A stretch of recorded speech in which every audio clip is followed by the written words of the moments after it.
Good morning and welcome to the Doctors and Ask Dr. Arwady. I'm Sybil Madison, your Deputy Mayor for Education and Human Services, and I'm here with Dr. Allison Arwady. Good morning. She is your Commissioner for the Chicago Department of Public Health. We really appreciate you taking some time to be with us where we can give you updates on COVID-19 as well as take your questions. You can put them in the box below. You can also send them to us through Facebook or Twitter using the hashtag AskDrArwady. All right, so let's check our social distance. We're doing well. And that's just a great reminder to you to also check your social distance when you are out and about taking care of essential tasks, or if you're an essential worker going to work. And if you happen to be at home, but you're experiencing symptoms, it's also a good idea to stay 6 feet away from your loved ones who are in the house with you. All right. Dr. Arwady, how about an update on how we're doing here in Chicago? All right, we'll do our quick data update. And as always, chicago.gov/coronavirus is where you should go for the latest on everything related to COVID-19 in Chicago. And right up at the top, we've got our latest data tab. And the team really every day is adding new information to that. High level, we are at 12,571 cases of lab-confirmed COVID-19 in Chicago residents and 500 deaths in Chicago residents. That was an increase since yesterday of 536 cases and 12 deaths. That 536 cases really continues to be in line with our curve flattening. We're still at about a 12-day doubling time, maybe getting even a little better. So again, the numbers always sound high and concerning to people. But as far as our flattening, we continue to make progress, but we absolutely need people, of course, to be really staying in, not having new opportunities for infection. Illinois passed the 30,000 mark yesterday for cases, so we're at 30,357 in Illinois and 1,290 deaths in Illinois. You can go online, as always, and see more about the demographics of our cases. At 1 o'clock today, we're going to be doing a press conference with the mayor that's an update related to the race equity rapid response work. So tune in at 1 if you want to hear some more details about what some of the race and ethnicity data is looking like, as well as a little bit of new data that we'll be sharing related to that, and really hearing about that work as it continues to evolve. Let's take a look at a couple of maps, because we haven't done that for a few days. So I'll remind you that 3 times a week we do update on the website our case counts by geography, by zip code, as well as our case rates. And then we do our testing counts and rates 3 times a week, and you should check them out. So these were the ones that were updated on Friday. Let's first take a look at the COVID-19 cases among Chicago residents. So if we look at this, again, remember that cases just means numbers. How many people have had a lab-confirmed case of COVID-19? And so if we look at this across the city, you can see that every community area has had at least 2 cases. Those lightest colored ones have had between 2 and 48 cases. And then as the blue gets darker, you can see in that legend on the left, it means more cases have been diagnosed within those community areas. And so you can see really on the south side and on the west side and on the northwest and on the north, there are some zip codes that have had some more cases. Most of that is really related to clusters and spread. I don't want people necessarily thinking, oh, because I'm in this zip code, I shouldn't step outside, or there's some immediate risk to me. But it lets us really target our efforts. We follow, this is all of the cases that have ever been diagnosed. If you really think about risk and where we most want to put efforts, we're especially interested in where we're seeing newer cases and current spread, right? A lot of these folks have fully recovered from COVID. They don't pose an ongoing infection risk. And so these are a point in time. Let's also pull up the other map, which is the case rates by zip code. And the first day that we looked at these, we talked a lot about the difference between counts and rates, but if not everybody was on, we used case rate to make sure that we're correcting for the population. So if you think about it, if a zip code has a lot of cases in it, but also has a very lot of residents, that wouldn't necessarily be surprising. But if it has a lot of cases and a small number of residents, that would let you know that there's something a little more unusual going on. So really a better way to compare across geography is by these rates. And so the way that we make these comparable is we look at how many cases there are per 100,000 population.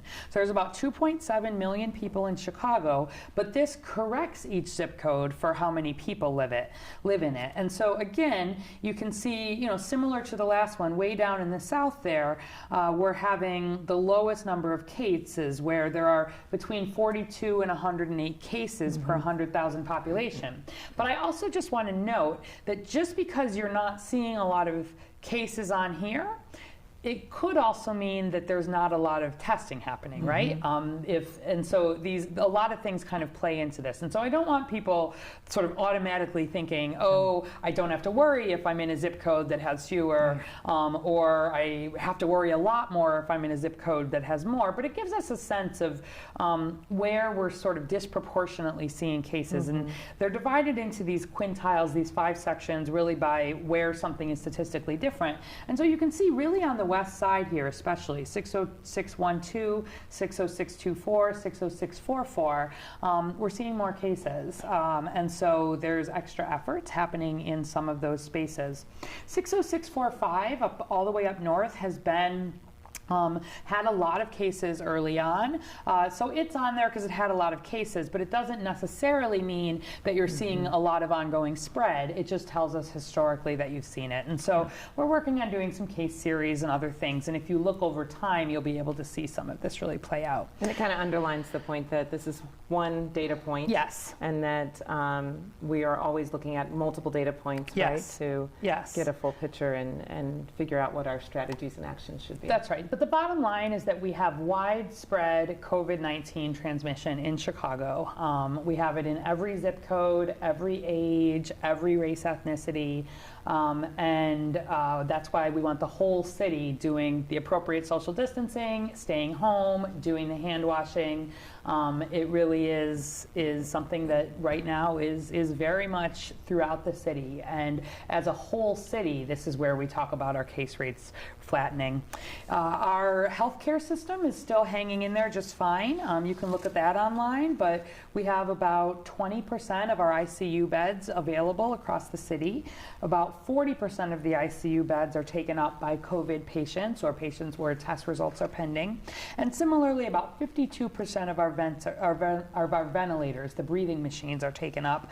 About 22% by patients with COVID-19. And so, again, even with the increased cases, we're able to absorb it by and large within the healthcare system. So that's very good news and something we'll be continuing to monitoring. So check out the website, tune in at 1 if you want to see a little bit more, and put in questions, as always, if you have them about the data. Thank you. All right, so shall we move to questions here? Joel Maxime Jr. from Facebook, is any medical professional using copper to treat COVID-19 victims? Okay, so copper actually has really interesting anti-infective type properties. But this does not mean copper like swallowing copper. Yeah. This means copper on bracelets or on surfaces. So it's not so much that it's being used to treat COVID-19, but we actually know that copper has, like from ancient times, they knew that copper was pretty good at killing bacteria, viruses. Not that they knew the difference between bacteria and viruses back then, but they knew, for example, that when children would drink out of copper bowls, they had less diarrhea. I was just reading actually something about copper, that the Egyptians, the symbol for eternal life is actually the symbol for copper. So there's, and there's things about the Phoenicians in ancient days, like using some copper like from their swords to try to treat battle infections. So it's been known that copper has some potential in this topical way, meaning not swallowed, but in touching it. And so people might remember there was this New England Journal of Medicine study that got a lot of attention and prompted a lot of questions from all of you. This was the one about how long can the virus live on different surfaces under these ideal conditions. So this is the one that in ideal conditions, perhaps in small amounts, it could be on cardboard for 24 hours or it could be on steel. And they did look at copper. They did look at copper, and copper was only 4 hours. Do you remember that? Yes. And so that is a sign of these antimicrobial properties of copper. And there actually is really interesting work that's happening around the world where they're considering using copper in hospital settings, maybe in the hospital rails of beds, or even in public transit. I was reading, like in South America, they're considering it. So it's an ancient metal that does have some effect. It actually, there's ions that come from the copper, and actually they now know can destroy some of the RNA and DNA. But it's not a treatment, okay? It's basically a way to have potentially less surface contamination. But I don't want people trying to swallow copper or thinking, they should rub pennies in their hands. I don't, anything like that. But and it's not like if you had bracelets on. No. And the virus, there was viral load in the air, it could... Right, it wouldn't repel it. It's just that the virus on copper does not live as long. And so you could imagine it could be part of a way to design safer hospital rooms in the future using this ancient technology. But to my knowledge, there are no studies of using copper aggressively. And I don't think you would, because again, it's not a pill, and you wouldn't, it mostly just repels it, or it doesn't live as long on the copper surfaces. Yeah. Well, interesting. Good question. Yes. Lori Murray from Facebook, how long does a sneeze from an infected person stay airborne? Okay, so that's another question we get in various forms all the time. So I don't know if people saw, but there was a really nice article, I thought, that the New York Times has up right now, where they pulled together a lot of these common questions about what about my sneezing? What about the grocery stores? I went ahead and printed it out here. And I would encourage people, if you're interested, to go take a look, because they've got some nice citations, and maybe we'll go through a couple of them. But also there is an extremely robust comment section where people are chiming in, as I know happens on this page, but this has some good science in it. And so I thought there was a nice explanation here from a woman named Lindsay Marr, who is an aerosol scientist at Virginia Tech. So aerosols, remember, are when people sneeze or they cough or they talk, most of the virus is in these droplets and it falls down to the ground or the surface. And that is what happens to the huge majority of the virus.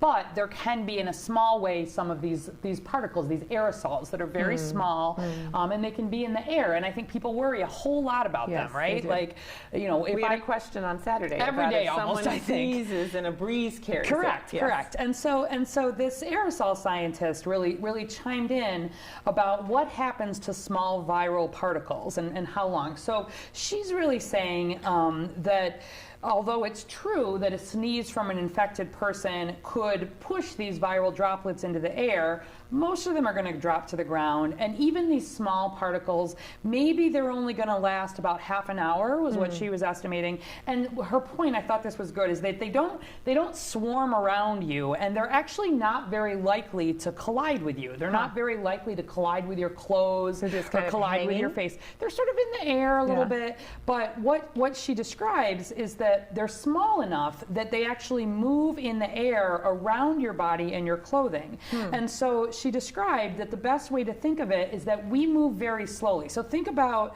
when you're in a car and you're driving slowly, the insects sort of move around your car. It's when you're going fast on the highway that you're sort of running up against them and slamming into the windshield. And the same thing actually happens as we move through the world. Like these little tiny particles, they really move around us more than they have any reason to collide into us.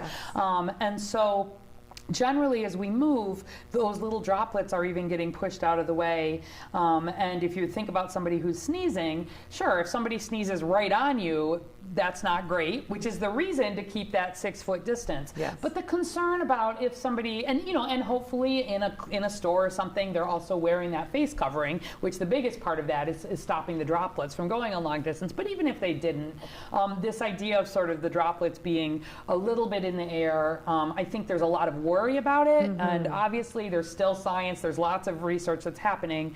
But by and large, the biggest concern, as we've said from the beginning, is about that close contact, that really, the 10 minutes within 6 feet kind of question.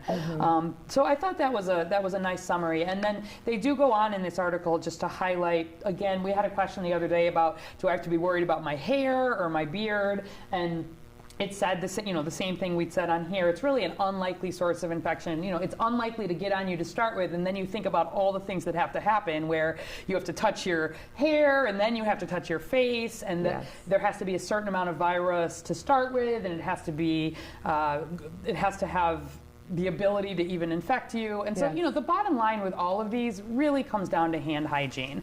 They get in here about the laundry, do your laundry regularly. You don't have to go crazy with the laundry. If there's somebody sick at home, then definitely the CDC recommends using particularly hot water, maybe not trying to shake the laundry a lot in that context, but otherwise, your regular, the good thing about COVID-19 is it's got the way it's enveloped, soap kills it. So it's you don't again have to be using just doing what we normally would do. Doing what you normally laundry. would do, regular warm water. You don't have to be doing really unusual things, and then including essential workers. Who including are going essential in and workers, out of the house. including essential workers. And I think we've talked a lot about this. How aggressive do I need to be? Personally, if I'm just out and about in a regular day, I'm not taking my clothes off right away. I don't do a lot of touching my clothes with my eyes, nose, or mouth, and I'm not taking care of patients. So it's different if you're a healthcare worker, where you might have a different level. But anyway, if you're interested and you continue to have these questions, and I know you do, I would encourage checking this out, because I just thought it was nicely referenced. And there's things about shoes on there. There's things about walking the dog outside, and all broadly, the kinds of things that have come up. All the things that keep coming up, and everything is in line with exactly what we've said. So if you've been following along, nothing different here. But just, I know that people are worried, and I want you to worry appropriately. I want you to worry about the things that are the highest risk. And I know, people are concerned. And so things like, we get these questions about how much do I need to wipe down my groceries? How much do I need to wipe down my mail? It's not the biggest concern. Really be washing hands, throwing away packaging. If you're really concerned about it and you can leave it to sit for 24 hours, your mail for 24 hours, your groceries for 24 hours, the ones that don't need to be refrigerated, at that point, there's really no concern at all. But it's the interaction with people that is by far the biggest concern. So if you're doing your social distancing, and then doing a good job of just washing your hands and not touching your eyes, nose, or mouth with unwashed hands, that is by far the most important thing that you can do. And these are all things that are completely in our control. They are. Staying in, keeping distance, good hand hygiene. So we don't mind answering those questions every day, because I know people have them, but that's the answer is not going to change unless there's new science, in which case we'll let you know. So I think we can put the link to that article let's in do the it. comment box. So okay, here's another question from Joshua Duke, sending in from Facebook. Doctor, is there a lung exercise that we can do? Is there a lung exercise? Okay, good question. So there is not a specific lung exercise, but the way that you have healthy lungs is by exercising your heart and lungs. And so we think about, I'm wondering if this question might come from when somebody has a pneumonia, for example, in the hospital. We'll give them these little plastic machines where they have to suck in air to really help open their lungs up. But that's because in the hospital, people are often sitting and not moving around, and we really want to make sure that air and oxygen is getting into the bottom of their lungs.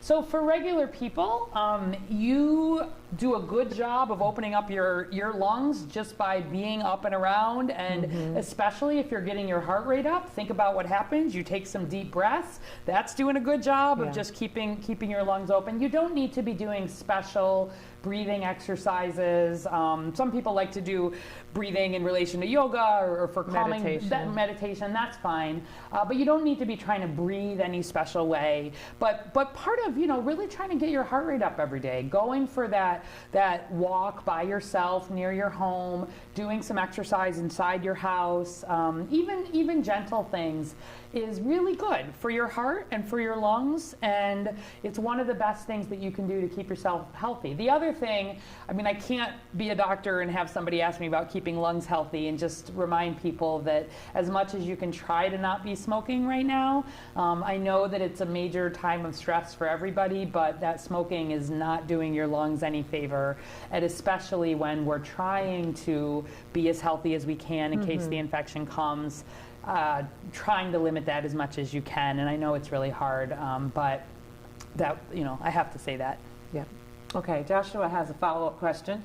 How about how long should one wear a mask for? Is 12 hours too long to wear a mask? Okay, so interesting question. So there's no such thing as too long or too short to wear a mask, but I guess I would wonder what setting Joshua was wearing that mask in. If Joshua is a healthcare worker working in the emergency department, seeing lots of patients with COVID-19, Joshua is wearing a mask that whole time, and really just taking a very specific kind of mask, and just taking it off, to eat or to use the bathroom, but absolutely will wear that mask to be protected.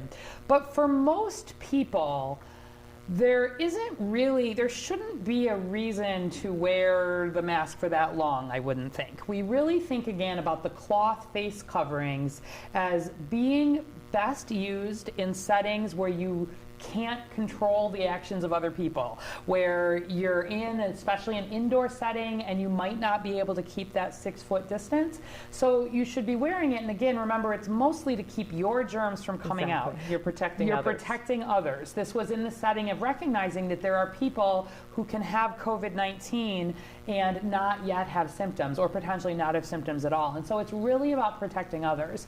So I guess I don't know exactly the setting that you'd be wearing that. If you were in some setting some essential work setting where you did need to be really wearing it most of the day, I think that's fine. But I'd encourage you to try not to be touching your eyes, your nose, your mouth, not be playing with your mask too much. I see that sometimes in people who aren't used to wearing masks and who wear them a lot. So lots of hand hygiene if you are needing to wear a mask a lot. If you're just at home by yourself, you don't need to wear a mask.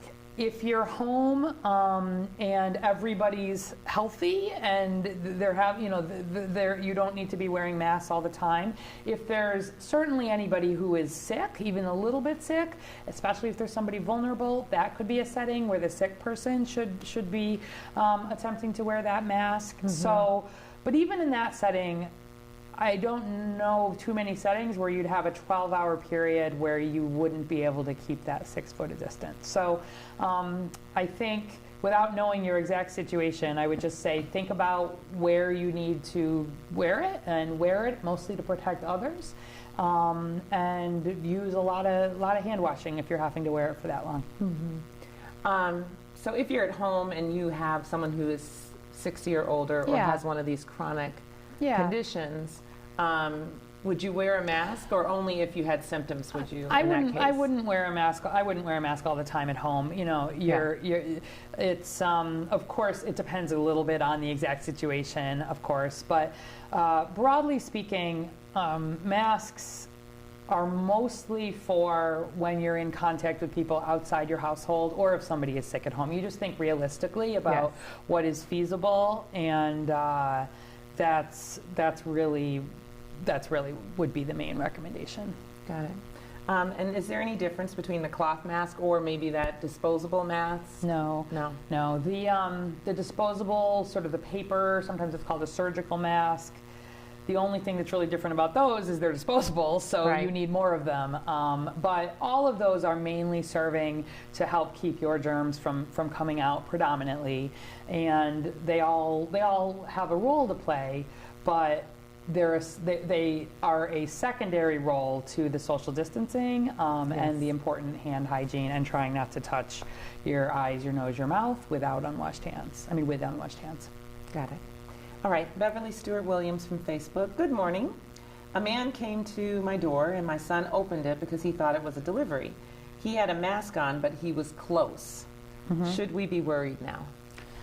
So I would not be very worried about that. I'm not sure who had the mask, if the person on the I'm not sure answering either. the door or the person at the door. Certainly, if you've got a cloth face covering at home, probably a good idea to put it on if you're answering the door. But in a brief interaction like that, again, I don't have a big concern. We think about the major worry as being there's a reason why we talk about more extended contact. And if somebody's got a mask on, if even one of the two of you has it on, and in a brief interaction like that, I would not have significant concern. Okay. Here's another mask question. We might as well get them all. Okay. Terry Lynn, is there a special way the mask should be removed? So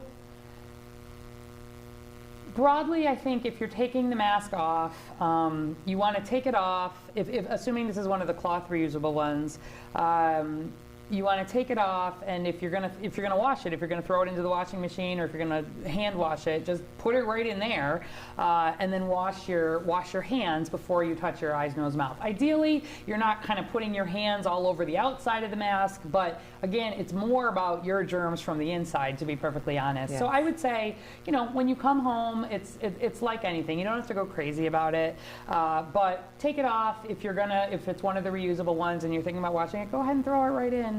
Throw it right in the wash, or throw it in the sink if you're going to do the hand washing, which is also very appropriate. But the bottom line is just nothing is going to jump off your mask into your eyes, nose, mouth. So you have to touch it, and then you have to touch your eyes, nose, mouth. Or you wouldn't want to be sort of taking the mask, and that's why I don't like people playing with them a whole lot. You don't want the mask itself to serve as a place for germs to be that then are kind of near your eyes, nose, mouth. Got it. So good hand hygiene, more important, honestly, at the end of the day. Yep. Okay. Cheyenne Landon Terrell from Facebook. What is summer going to look like in Chicago? Dr. Fauci believes the virus is seasonal. With that being said, what is Chicago doing in case that is indeed true? Okay. So Dr. Fauci, I believe, has commented that it may be seasonal. We don't know, to be perfectly honest. We still don't know because we haven't had a whole year of seasons. And we've talked about this a little bit before, but we'll just highlight it high level, that many respiratory viruses do have a seasonal pattern where they are worse in the cold months. So we think about influenza or a lot of the other cold viruses. But this one, the whole world does not have immunity to it, for starters, and we've seen plenty of cases in warm settings. So plenty of cases in Singapore that's 80 degrees, plenty of cases in Australia that's got the opposite seasons from the Northern Hemisphere. So we may see this natural dip in the summer. We honestly don't know. And we may see a resurgence in fall. I'll tell you though, I'm more worried about COVID being on top of our regular influenza and our flu season. So it's going to be really important when we get to next fall that people are getting their flu shots, even if we're still waiting for the COVID vaccine, to help prevent overwhelming our health system or people having a dual infection. A double whammy. Yeah, a double whammy, exactly. Okay. Annalisa Guion from Facebook. What's the rule with older parents living on their own in a senior building, not an assisted living or healthcare building, and going to bring them sundries? Okay. So if these are senior parents who are not living in a long-term care facility, so not a nursing home, so Just they're a senior allowed to building visit, where but a senior building with apartments. So I guess the question is what sundries are, right? So if Sundries are necessities, like food, and this is the way that your parents are getting it, that you are bringing them their medications, their foods, the things that they need. You should bring it to them, because that is how you are helping to protect them from having to go out. You should not use the opportunity to then go in and have a big extended visit, but in terms of the supplies that people are needing, yes, you can bring them. If sundries are... If they're various sundries? If they're various sundries, I like that word. But no, I mean, you get the point, that it's certainly... Necessities. Necessities, we want you to bring necessities. Again, I wouldn't go crazy about these rules, just that we were talking about how long you have to wait and how much you want to wipe it down. Mostly, if you want to wait a little bit of time before you bring it to them, you could do that, but really the risk remains relatively low, I would say. So there's no special rule. If you're in a senior living facility, I think just recognizing there are probably a lot of older people around, and so being extra careful with your own hand washing. I would really make sure, if you're going into a setting like that you're wearing that cloth face covering, thinking about protecting others, not just your parents who may be in that setting, and doing an extra good job of thinking of others while you're there. Yeah, I've read stories of people leaving things at the doorstep, or, because they didn't want to interact at all with their older family members. And I wonder if that's partly what's here in this question. Yeah. And it's, I know this is hard and it's not going to be forever, but right now, while we're under the stay-at-home order, we really don't want people making exceptions to that unless it is required. So it's not forever, promise, but limiting interactions, whether that's play dates with the kids next door, whether that's getting together with the grandparents unless they're already, part of your regular household and daily life, whether that's getting together with the running group. Now is not the time for those things. Do it virtually. We really need people to help us continue to flatten the curve, and we need to be getting to the downward trend here. We all want to be able to move ahead as a society and start being able to loosen things, and each new infection does slow our ability to do that. So try not to think of ways, not that you're doing that in this question at all, but try not to think of, can I be the exception? Can I maybe get around the rule? Maybe this exception is okay. Really try to, I know it's a sacrifice, but try to really think about others right now. And the best way that you can think about others is by limiting any opportunity for infection. This reminds me, I was talking to my brother the other day, and he asked me something about the healthcare system that made me just realize that perhaps everybody doesn't realize that when we protect the healthcare system, what that actually means is that more people with COVID survive their infection. So it's not just that there are beds and that we're helping keep people comfortable. People are having their lives saved when the healthcare system is not overwhelmed. And you look at the difference between, like in Wuhan, China, where this all started, when it was first kicking off and the healthcare system was completely overwhelmed, like 1 in 3 people with COVID were dying.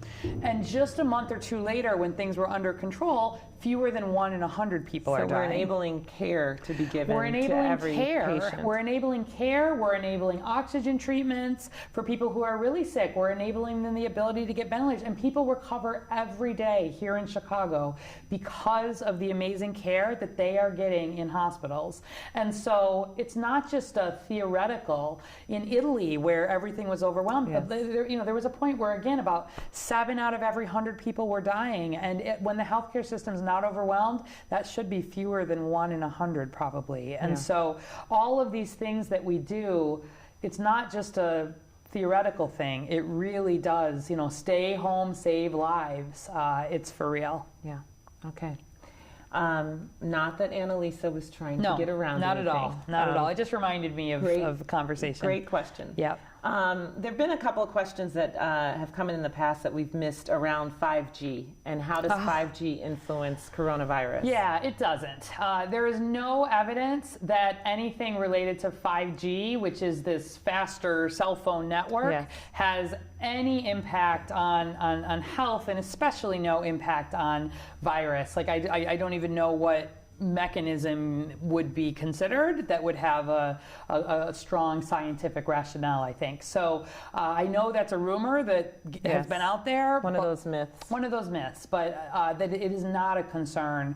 And I've not seen any data that suggests that there's any link between this and COVID. Okay.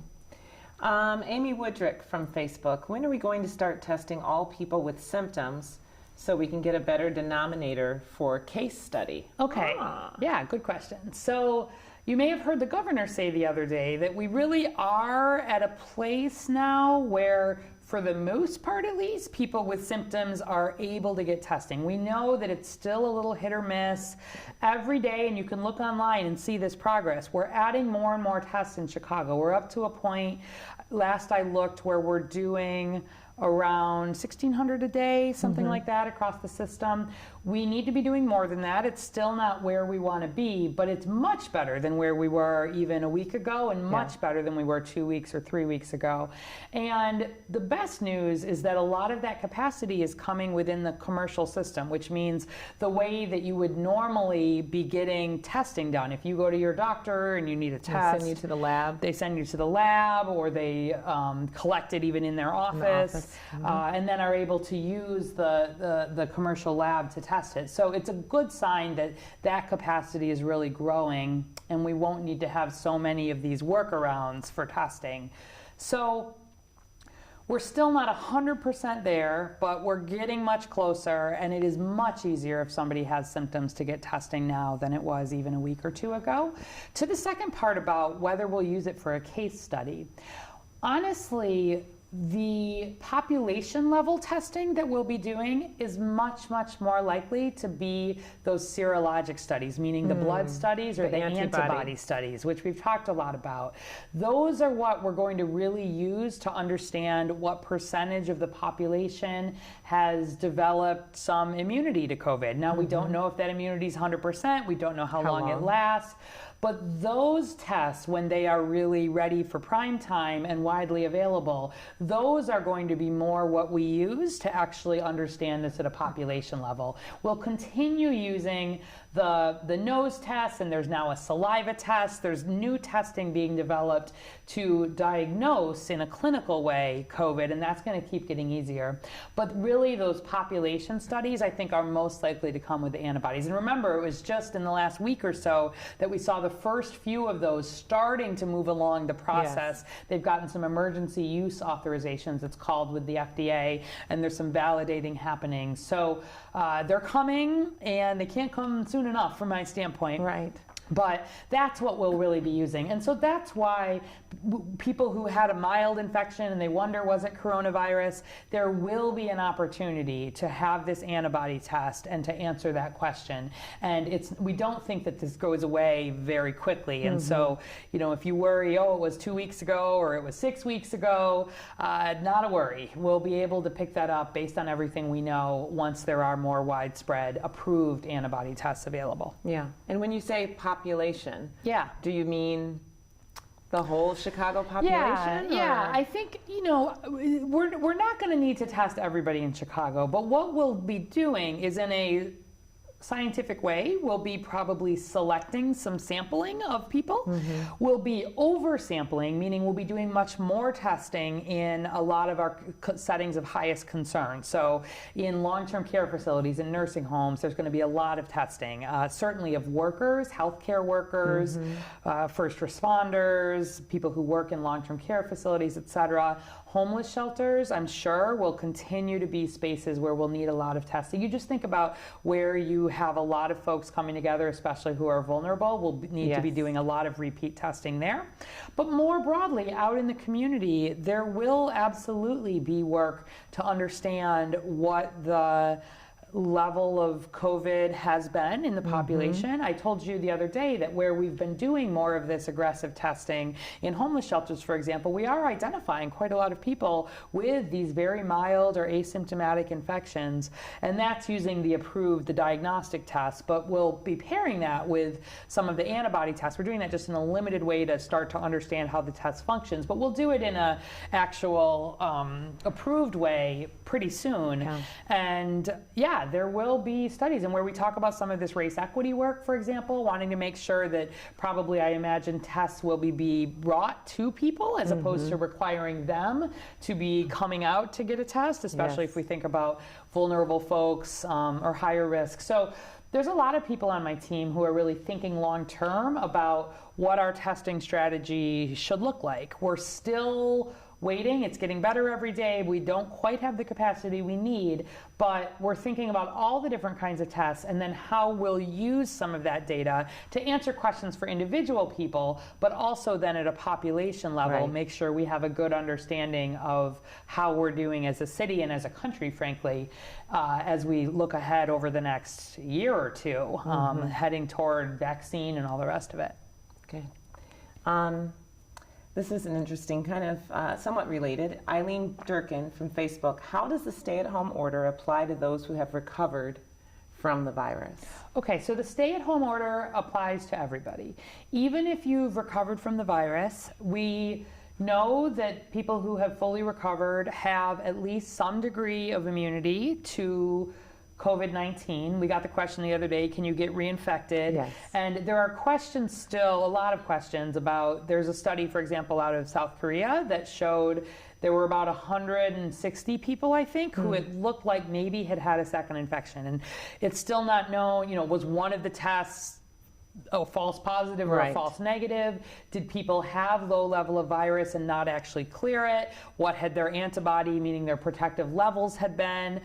And it's 140 people out of many, many thousands. So it's not common to see that, but there are questions that in some way it may not be fully protective, and we don't know how long it is. So certainly where we think about high risk occupations, so you think about healthcare workers, people who are doing hands-on care in nursing homes, you'd love to have people who have immunity to that. If it was natural immunity, providing that care most ideally, because they're much less likely to spread it. But the stay-at-home order applies to everyone. So even if you had coronavirus and you think and you were tested and you know you've recovered, we don't know for sure what your antibody level is.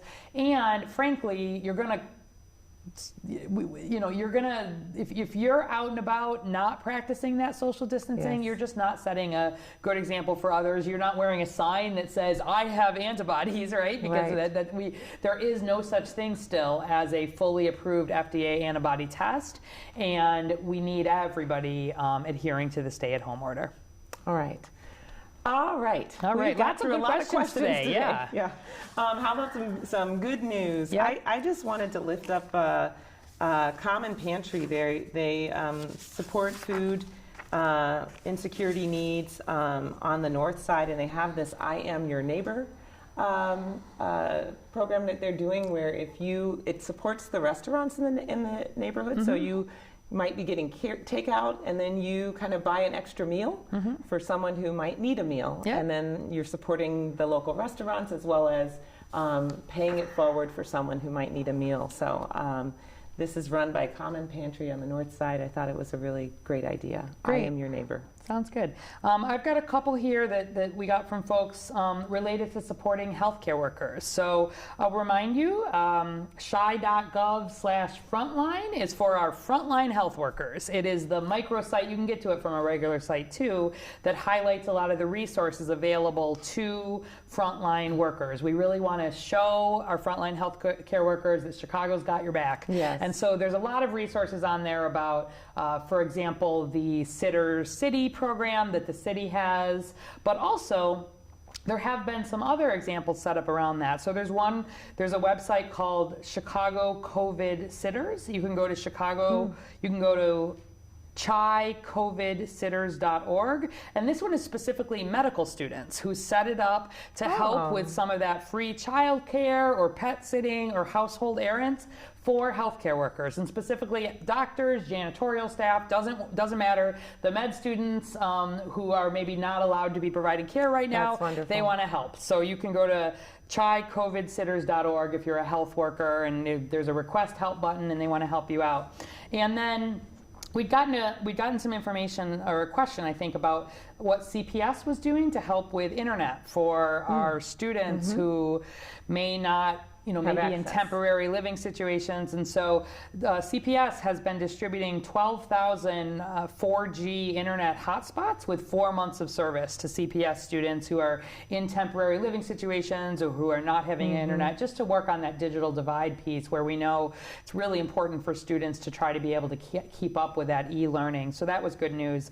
And then just the last, I think we may have a picture of the Make Yourself Count from the census again. Yes. So reminder that if you've not filled out your census, and a lot of you have not still, we really need everybody in Chicago to fill that out. It takes just a few minutes, and it is how Chicago gets resources, it's how Chicago gets representation. Yep, we need every single resident of Chicago to count. We do.